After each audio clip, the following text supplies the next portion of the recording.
आप देख रहे हैं न्यूज नाउ 24/7। ताज़ा खबरों के लिए हमारे साथ बने रहें। कोई दो राय नहीं है कि इस पूरे घटना में अरविंद केजरीवाल ही किंग पिन यानी इस पूरे घोटाले के सरगना अरविंद केजरीवाल लगते हैं और अब तो आरोपित हो चुके हैं। अब जनता चाहती है कि भले ही वो हमारा मुख्यमंत्री चुने गए थे, लेकिन अगर वो भ्रष्टाचार में इस प्रकार से डूब गए हैं तो उनके खिलाफ कड़ी कार्रवाई होनी चाहिए। दिल्ली शराब नीति मामले पर बीजेपी सांसद मनोज तिवारी ने कहा, इसमें कोई दो राय नहीं है कि इस पूरी घटना के किंगपिन अरविंद केजरीवाल हैं। ऐसा लगता है कि अरविंद केजरीवाल ही इस पूरे घोटाले के मास्टरमाइंड हैं और अब उन्हें आरोपी बनाया गया है। अब जो चार्जशीट दाखिल की गई है उसमें वो 37वां आरोपी है।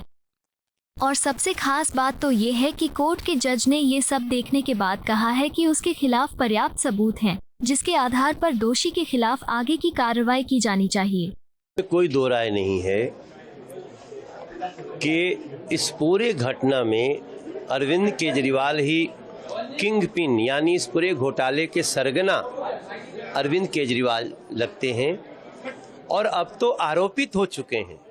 अब जो चार्जशीट दाखिल की गई है उसमें वो 37 नंबर के आरोपी हैं और सबसे महत्वपूर्ण बात कि कोर्ट के माननीय न्यायाधीश ने ये सब कुछ देखने के बाद उन्होंने कहा है कि इनके खिलाफ पर्याप्त सबूत आ गए हैं, जिसके आधार पे अपराधी के खिलाफ यानी अरविंद केजरीवाल के खिलाफ आगे की कार्रवाई होनी चाहिए। 100% चुनाव में अरविंद केजरीवाल जी ने कहा कि आप वोट दे करके मुझे जेल जाने से बचाइए।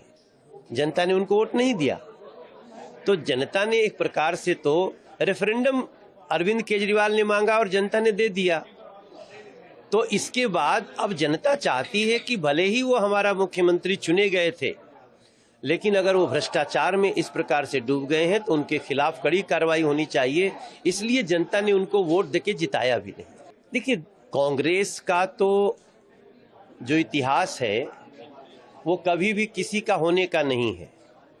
उन्होंने अपनी बढ़त के लिए आम आदमी पार्टी का जो फायदा लेना था ले लिया।